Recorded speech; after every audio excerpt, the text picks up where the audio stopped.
Bismillahirrahmanirrahim. Assalamualaikum warahmatullahi wabarakatuh. Eh, Pertama-tama puji syukur atas kehadiran hikmat Allah Subhanahu wa taala sehingga kita bisa kembali melanjutkan penjelasan materi untuk pertemuan ke-14 mata kuliah manajemen teknologi lingkungan, di mana pada kesempatan kali ini kita melanjutkan terkait dengan risiko lingkungan, ya, pengelolaan risiko lingkungan. Mana sekarang atau pada kesempatan kali ini kita akan membahas mengenai komunikasi risiko. Apa saja yang menjadi bahasan utama kita nanti? Yang pertama adalah mengenai aturan utama dari komunikasi risiko. Kemudian bagaimana komunikasi risiko publik itu. Dan yang terakhir mengenai metode-metode khusus yang berkaitan dengan komunikasi risiko. Oke. Kita mulai terlebih dahulu terkait dengan komunikasi risiko sendiri. Komunikasi risiko sendiri itu tidak memiliki satu formula yang baku dan sederhana. Jadi kalau dicari pun kita tidak akan bisa menemukan satu formula sederhana untuk bisa mencapai suatu komunikasi risiko yang sukses. Salah satu kunci utamanya yang perlu dipertimbangkan terkait dengan komunikasi risiko adalah pemilihan terkait dengan kekhawatiran dan tindakan yang tepat.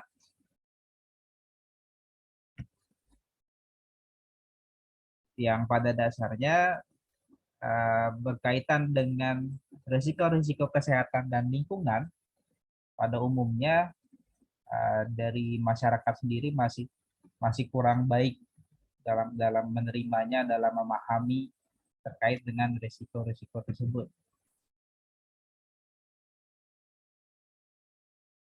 Yang mana pada dasarnya terkait dengan komunikasi risiko yang berkaitan dengan masalah kesehatan dan lingkungan, ini harus memilih komunitas atau kelompok-kelompok yang terkait, yang terkonsentrasi pada suatu risiko yang besar,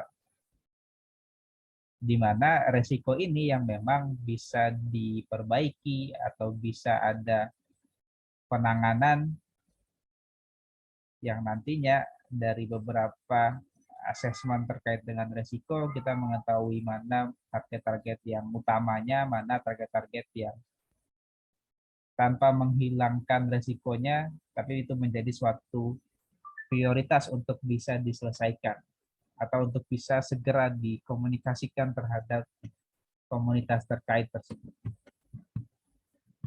Kemudian dalam perjalanan sendiri terkait dengan penyelesaian risiko, yang mana kita mencoba mengatasi risiko yang paling parah atau paling besar dampaknya terlebih dahulu, pada dasarnya memang terlihat sangat praktis, tapi ini bisa jadi suatu masalah yang kita tinggalkan mau tidak mau karena adanya pilihan untuk mengatasi risiko yang paling parah terlebih dahulu. Yang mana pada akhirnya bisa jadi permasalahan-permasalahan kecil tadi atau risiko-risiko kecil tadi itu berdampak yang signifikan juga nantinya, atau malah tidak teratasi jadinya karena terlalu fokus ke risiko-risiko yang paling parah tadi.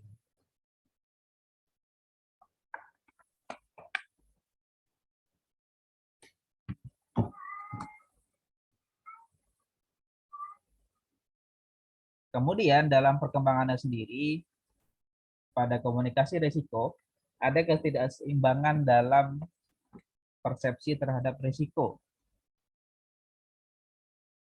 Jadi ketika memberikan suatu informasi yang berkaitan dengan risiko lingkungan dan kesehatan, seringkali muncul persepsi-persepsi yang berbeda. Karena biasanya dalam penetapan komunikasi risiko itu belum ada tujuan-tujuan yang nantinya mengarahkan kepada komunikasi risiko yang efektif. Karena pada dasarnya tantangan utama komunikasi risiko yaitu menyediakan informasi dengan cara yang dapat dimasukkan ke dalam pandangan orang-orang umum atau di pandangan orang-orang yang dia memiliki sedikit waktu atau tidak lebih sabar untuk bisa memahami suatu wacana ilmiah yang bisa jadi memang menurut pandangan mereka itu suatu hal yang misterius. Jadi ini menjadi salah satu PR yang berat khususnya untuk kita sebenarnya. Khusus dalam bagaimana kita mengkomunikasikan resiko suatu paparan terhadap kesehatan ataupun terhadap lingkungan. Pada dasarnya, ketika kita melakukan komunikasi risiko, hanya ada hanya tiga informasi utama yang diperlukan atau yang perlu untuk disampaikan kepada masyarakat. Yang pertama adalah seberapa besar risikonya. Yang kedua adalah bagaimana atau apa yang sedang dilakukan terkait dengan risiko tadi. Dan apa dampak dari risiko tadi. Jadi dampak ini bisa terkait dengan kesehatan dan lingkungan. Dampak yang lain adalah terkait dengan penanganannya. Penanganan risiko tadi apakah nanti mempengaruhi dari sisi biaya atau yang lain sebagainya, atau secara sosial nantinya ada yang berubah dan lain sebagainya. Itu yang perlu, yang menjadi suatu informasi utama yang perlu diketahui publik. Kemudian dalam pelaksanaannya nanti masing-masing situasi akan memiliki keunikan yang berbeda, yang sehingga nanti metodenya atau cara komunikasi risikonya juga akan berbeda, khususnya nanti dalam membuat misalnya suatu paduan-paduan yang berkaitan dengan informasi risiko tadi. Karena harapannya adalah informasi yang kita berikan itu bisa tersampaikan dan memang dipahami dalam satu koridor yang sama. Jadi tidak ada persepsi-persepsi yang berbeda dari masyarakat atau dari publik nantinya. Kemudian ada 5 isu utama yang berkaitan dengan mengkomunikasikan risiko. Yang pertama adalah kredibilitas. Jikalau sudah rusak kredibilitas, maka nanti akan sulit kita mengkomunikasikan risiko. Di paling sederhananya di suatu wilayah misalnya, ketika otorita yang berkaitan dengan mengkomunikasikan risiko tadi sudah secara terang-terangan menunjukkan misalnya adanya ketidakefektifan dalam komunikasi, adanya informasi, ada misleading informasi, ada sesuatu informasi yang dibuat-buat atau dibesar-besarkan, maka itu bisa mempengaruhi kredibilitas dari si pembuat pedoman tadi. Sehingga kredibilitas menjadi salah satu kunci utamanya dalam mengkomunikasikan risiko. Yang kedua adalah bagaimana preferensi budaya, kebiasaan, aspek sosial kemasyarakatan yang berkembang. Ini juga menjadi satu hal penting. Jadi bagaimana cara mengkomunikasikannya, apakah melalui tokoh adat sudah cukup, atau mungkin di suatu wilayah pemukiman kota dan di pedesaan pasti akan berbeda nanti bagaimana budaya. Kemudian isu berikutnya adalah terkait dengan persiapan, seberapa siap, terkait dengan mitigasi, terkait dengan apa yang bisa dilakukan ketika terjadi suatu risiko yang sudah diperhitungkan sebelumnya. Kemudian bagaimana cara mengkontrol pembagian informasi nantinya. Jadi bisa jadi dalam kita mengkomunikasikan risiko ada hal-hal yang memang dibuka, ada hal-hal yang nantinya tidak dibuka secara keseluruhan, di mana dalam rangka bisa meminimalisir risikonya. Karena yang utama adalah menjaga aspek kesehatan dan lingkungan tadi. Yang berikutnya setelah kontrol berbagi adalah bagaimana rasa hormat dan sopan ketika penyampaian komunikasi risiko. Kemudian ada 7 pula aturan utama komunikasi risiko. Yang pertama, dalam komunikasi risiko harus menerima dan melibatkan masyarakat sebagai mitra yang sah. Jadi tidak bisa dijadikan suatu sektor eksternalnya. Jadi memang benar-benar dilibatkan. Kemudian komunikasi risiko harus direncanakan dengan cermat dan harus pula nanti dilakukan evaluasi. Kemudian dalam komunikasi risiko di awal tadi juga sudah dijabarkan harus bisa menerima dan melibatkan. Salah satunya adalah dengan cara kita mendengar apa kekhawatiran khusus yang disampaikan publik atau yang bergulir di publik berkaitan dengan suatu kegiatan misalnya yang memiliki risiko kesehatan dan lingkungan. Kemudian yang keempat, tentunya harus jujur, terus terang, dan terbuka. Yang kelima, berkoordinasi dan berkolaborasi dengan sumber-sumber lain yang tentunya memiliki kredibilitas yang baik pula. Kemudian yang keenam, harus pula memenuhi kebutuhan media. Media cetak, media digital, jadi tergantung dari budayanya pula nantinya. Kemudian yang berikutnya, berbicaralah dengan jelas. Jadi yang dikomunikasikan itu dikatakan atau dibicarakan dengan secara jelas dan penuh kasih sayang. Kemudian, apa saja langkah-langkah untuk bisa mengembangkan program penjangkauan masyarakat? Jadi yang berkaitan dengan komunikasi risiko. Yang pertama adalah mengetahui si audiensnya dan apa kekhawatirannya. Jadi kekhawatiran di sini maksudnya bagaimana sih persepsi dari audiens tadi atau dari masyarakat mengenai resiko-resiko yang terlibat. Itulah kenapa dalam penyusunan pedoman, dalam komunikasi resiko pasti akan ada evaluasinya. Ada yang perlu disesuaikan, diganti lagi, disesuaikan lagi.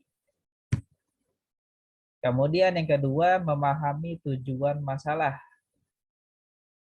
Di dalam penyusunan rencana komunikasi risiko, harus jelas dulu apa pesan yang ingin disampaikan. Kemudian yang terakhir, menerapkan rencana komunikasi. Jadi jelas dulu audiensnya seperti apa dan apa saja kekhawatiran mereka. Kemudian dipahami lagi tujuannya nanti atau goalnya apa nanti yang akan disampaikan. Maka yang berikutnya adalah dijalankan atau diterapkan rencana komunikasinya. Diterapkan di sini dalam artian kita sudah mengetahui bagaimana cara-caranya untuk kita mengeluarkan pesan atau informasi tersebut. Sebagai gambaran, jadi di sini ada 4 contoh skenario. Skenario di sini dilakukan terkait dengan pengelolaan bahan atau limbah berbahaya. Yang mana dalam pengelolaan bahan ataupun limbah B3 akan memerlukan komunikasi risiko. Jadi nanti kita akan melihat bagaimana contohnya ketika terjadi situasi tanggap darurat, ketika proses perbaikan atau remediasi, ketika penempatan suatu fasilitas, dan ketika suatu pabrik sedang beroperasi. Kita mulai terlebih dahulu dari kejadian tanggap darurat. Jadi misalnya pada suatu industri, misalnya industri tambang misalnya ya. Jadi pada suatu tambang kemudian terjadi kejadian tanggap darurat, longsor, atau mungkin ada kebocoran air pengumpur limbah cairnya misalnya, sehingga menyebabkan suatu kejadian tanggap darurat atau mungkin terjadi suatu kebakaran di suatu industri. Nah, ketika terjadi hal-hal yang seperti ini, maka diperlukan informasi darurat dan bimbingan kepada publik. Karena kan tanggap darurat ada suatu hal yang seperti kebakaran, bumi, dan sebagainya. Maka harus dipersiapkan sebelumnya informasi-informasi darurat dan bagaimana SOP-nya untuk pembimbingan publik agar bisa meminimalisir ketakutan publik. Tentunya identifikasi awal kita harus mempelajari ancaman-ancaman tadi. Ancaman-ancaman yang berkaitan dengan kesehatan dan keselamatan publik. Dan setelah mempelajari ancamannya tadi, kita juga harus mengetahui bagaimana cara perlindungan diri mereka sendiri. Jadi bisa jadi sebelum adanya tanggap darurat, dalam perencanaan pengelolaan risiko, jadi sudah diinformasikan terlebih dahulu ancaman-ancaman yang mungkin terjadi dan apa yang bisa publik lakukan atau mereka lakukan untuk melindungi diri mereka dari adanya potensi risiko terhadap kesehatan dan keselamatan.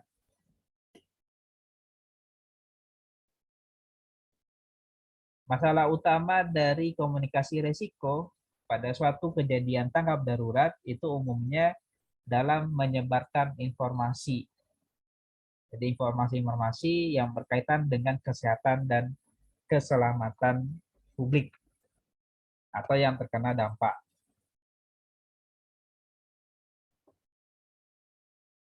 Nah, itulah kenapa di beberapa industri yang memang sudah baik dalam pengolahannya, mereka sudah memasukkan SOP tanggap darurat. Jadi di mana titik-titik kumpul, apa yang dilakukan ketika terjadi kebakaran, apa yang dilakukan ketika terjadi gempa bumi. Jadi masing-masing sudah ada SOP-nya dan sudah dibuat satu simulasi agar nanti bisa sigap ketika terjadi suatu kondisi yang tanggap darurat. Kemudian dalam tanggap darurat sendiri, seorang komunikator resiko juga memiliki resiko kepastian yang tinggi atau ketidakpastian yang tinggi.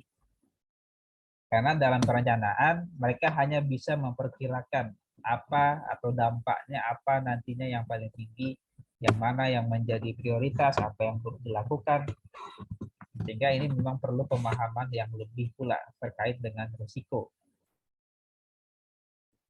Dan kemudian tentunya seorang komunikator harus bisa mengatasi kekhawatiran publik selengkap mungkin. Karena bisa jadi masing-masing orang akan memiliki kekhawatiran yang berbeda-beda pula nantinya. Kemudian perusahaan harus bekerja secara langsung dengan personel kesehatan dan keselamatan yang bertujuan untuk memastikan risiko-risiko apa saja yang nantinya terlibat akibat adanya tanggap darurat tadi, agar bisa menginformasikan masyarakat tentang risikonya. Kemudian yang berikutnya adalah dengan adanya kerjasama dengan personel kesehatan dan keselamatan, maka perusahaan bisa menawarkan langkah-langkah apa yang bisa dilakukan ketika terjadi tanggap darurat, atau tindakan-tindakan apa yang nantinya bisa dilakukan untuk bisa mengurangi dampak ketika terjadi situasi tanggap darurat. Sehingga pada dasarnya ketika memang sudah terkelola dengan baik, maka mekanismenya sendiri dalam penyampaian pesan sebenarnya akan lebih mudah. Kemudian yang berikutnya berkaitan dengan kegiatan pemulihan atau kegiatan remediasi. Misalnya setelah terjadinya kejadian kebocoran gas atau kebocoran suatu senyawa kimia ke aliran sungai misalnya. Bagaimana cara kita nanti mengkomunikasikannya? Yang pertama, dalam mengkomunikasikan risiko, bisa jadi nanti per individu, yang apakah dia yang bekerja atau nanti yang berada di sekitar lokasi dari lokasi kebocoran misalnya, harus melibatkan pesan-pesan atau metode yang berbeda pula. Dan yang menjadi salah satu fondasi awalnya terkait dengan remediasi atau pemulihan, kita harus mampu mengkomunikasikan resiko terhadap kesehatan tadi. Jadi resikonya apa, tentu menjadi satu hal yang utama. Dan menawarkan apa jaminannya. Jadi apa jaminan yang ditawarkan oleh kita. Kemudian dalam berjalanan, dalam proses remediasi dari suatu lokasi, itu akan membutuhkan setidaknya ada 4 hal. Yang pertama, investigasi dari lokasi tersebut. Kemudian kita melakukan penilaian risiko atau risk assessment-nya. Berdasarkan penilaian risiko, maka nanti kita bisa menentukan metode-metode apa saja yang bisa kita lakukan untuk melakukan pemulihan atau untuk melakukan remediasi. Kemudian tahapan berikutnya adalah memilih mana alternatif terbaik yang bisa ditawarkan dan nanti kemudian dijalankan.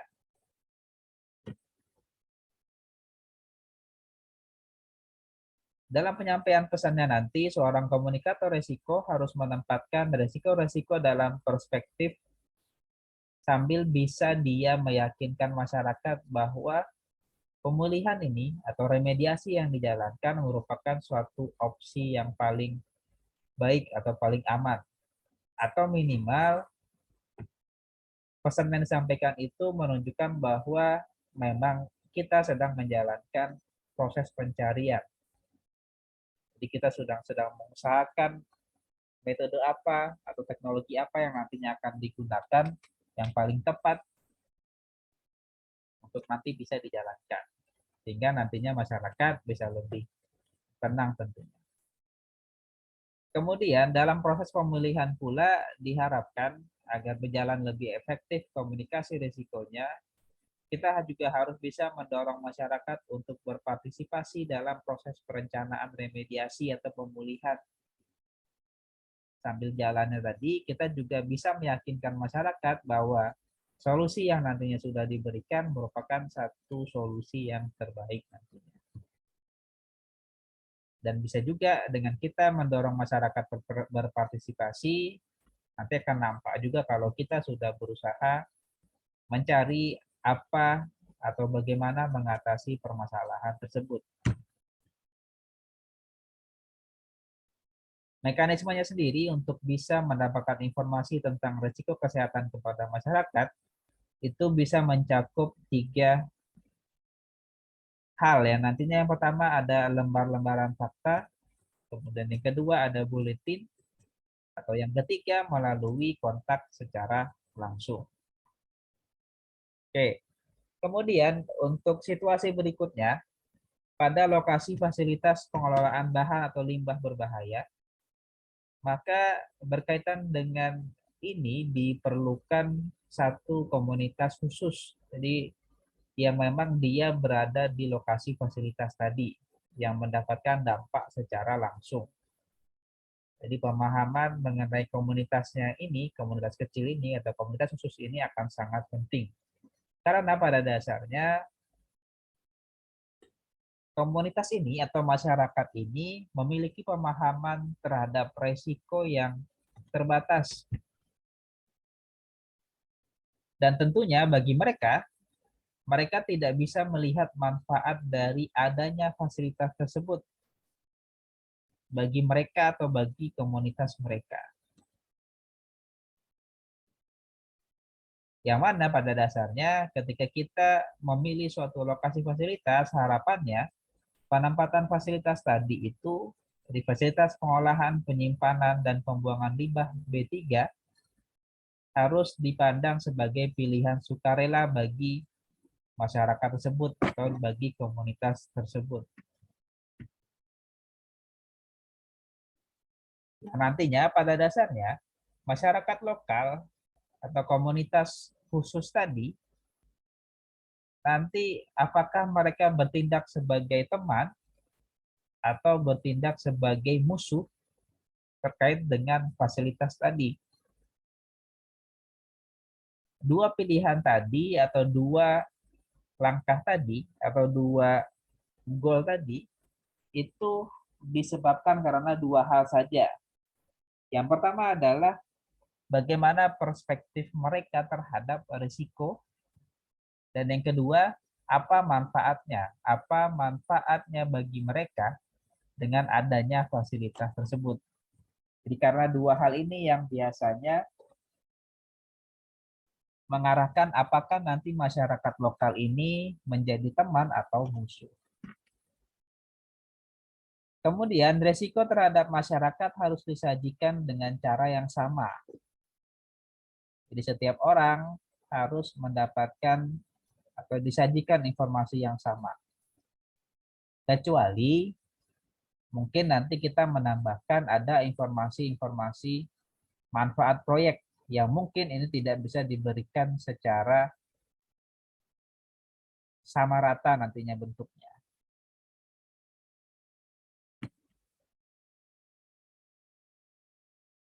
Kemudian berkaitan dengan komunikasi risiko sendiri juga tentunya dibutuhkan edukasi yang sangat baik sehingga nanti masyarakat memahami apa manfaat keberadaan fasilitas tersebut di daerah mereka. Jadi mungkin tidak bermanfaat secara finansial bagi mereka, tapi mereka tahu ketika fasilitas ini berjalan ada manfaat lain yang lebih besar sehingga memiliki satu nilai sendiri. Itulah kenapa ini membutuhkan satu edukasi yang sangat panjang pula nantinya. Kemudian yang berikutnya, bagaimana dengan operasi pabrik yang sedang berlangsung? Pada umumnya, adanya kejadian-kejadian khusus. Jadi contohnya, adanya pelepasan gas beracun secara tidak sengaja di pabrik kimia di Bhopal, India. Ini bisa menyebabkan rusaknya citra terkait dengan fasilitas-fasilitas yang sama. Jadi misalnya di suatu lokasi juga ingin membuat satu pabrik kimia, maka publik bisa berpikiran atau memiliki pemikiran bahwa dengan adanya pabrik kimia akan berpotensi menyebabkan pelepasan gas beracun tadi.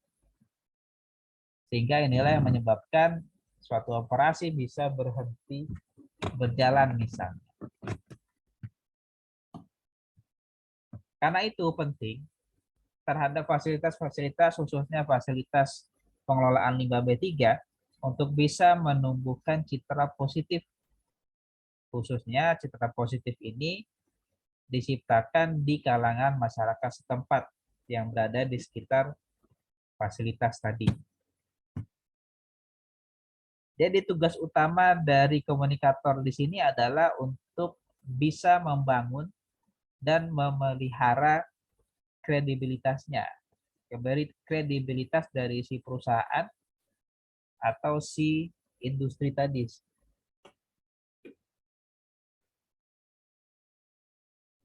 Kemudian yang berkaitan dengan bentuk komunikasi lingkungan, di mana sebagai salah satu bentuk partisipasi masyarakat, maka ada bentuknya atau ada langkah-langkahnya untuk kita bisa mengkomunikasikan lingkungan. Jadi bagaimana kita mengkomunikasikan ketika terjadi suatu risiko. Yang pertama adalah dengan bersaksi di pengadilan. Yang kedua dengan menyampaikan pidato baik itu di fasilitas pendidikan Fasilitas-fasilitas pendidikan mulai dari taman kanak-kanak sampai dengan level perguruan tinggi. Yang ketiga, komunikasi lingkungan kita lakukan dengan menghadiri seminar, konferensi, atau lokakarya. Kemudian kita menanggapi siaran pers atau tampil di televisi. Kemudian yang kelima, kita menyiapkan satu dokumen teknis, satu buku pegangan, panduan atau pamflet berkaitan dengan isu-isu lingkungan, baik itu di sektor publik ataupun yang swastanya.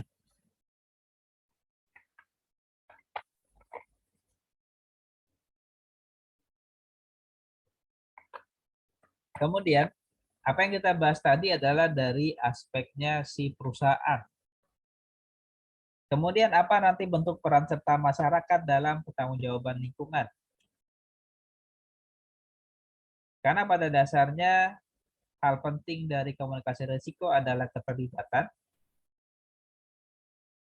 Maka sebagai salah satu bentuk peran serta masyarakat, ada dua hal penting yang harus dilakukan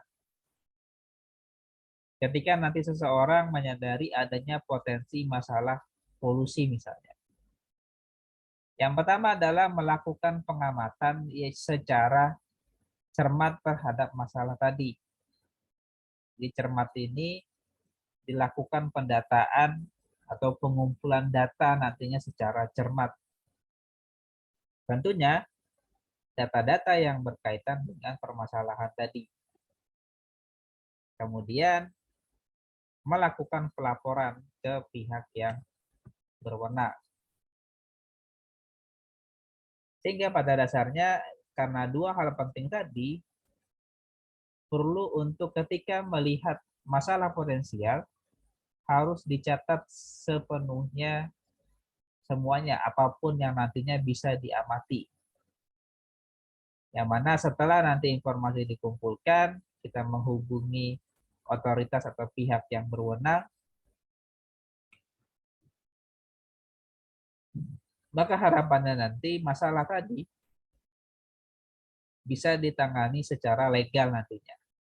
Ketika sudah masuk secara legal, maka nanti bisa ada proses hukum terkait dengan pertanggungjawaban lingkungan. Kemudian berikutnya bagaimana tren di masa depan mengenai komunikasi risiko. Yang pertama, dalam implementasi akan banyak rekomendasi yang membutuhkan berbagai macam sumber daya organisasi dari berbagai macam jenis sumber daya manusianya. Kemudian, bahkan dengan adanya peningkatan yang signifikan dalam komunikasi risiko, itu belum serta-merta menyebabkan penyelesaian masalah atau mengakhiri kontroversi. Dalam penyusunan komunikasi risiko yang lebih baik seharusnya tidak hanya tentang meningkatkan prosedur, tapi juga tentang meningkatkan isinya atau konten dari pesan risiko. Selanjutnya, komunikasi risiko harus lebih sistematis dan berorientasinya terhadap kelompok-kelompok tertentu. Dan komunikasi risiko adalah suatu bentuk pertukaran informasi yang bersifat dua arah, jadi tidak hanya dari industrinya saja, tapi harus juga ada input dari masyarakat, dari publik, dari satu individu, dari satu kelompok, atau mungkin dari organisasi-organisasi yang berkaitan, atau yang bisa memberikan input untuk evaluasi nantinya. Kemudian, informasi tentang risiko harus mencakup saran yang berkaitan dengan bagaimana kita mengurangi, bagaimana kita menghilangkan limbah yang berbahaya tersebut. Oke, mungkin itu saja yang bisa saya sampaikan. Kita sudah sampai ke pembahasan final, di mana kita membahas berkaitan dengan bagaimana sistem manajemen mutu, sistem manajemen lingkungan, SMK3, keselamatan dan kesehatan kerja, prodi bersih, sampai dengan terakhir kita membahas mengenai penilaian risiko atau risk assessment atau environmental risk assessment. Yang kita tutup dengan bagaimana kita mengkomunikasikan risiko lingkungan. Mungkin sekian yang bisa saya sampaikan. Setelah ini kita harusnya membahas terkait dengan studi kasus. Kemudian kita akhiri dengan ujian akhir semester. Ujian nantinya akan berkaitan dengan materi yang saya sampaikan dari awal sampai akhir. Silakan dibaca kembali, dipelajari kembali apa-apa yang sudah sempat kita bahas dan apa tugas yang sudah pernah saya berikan.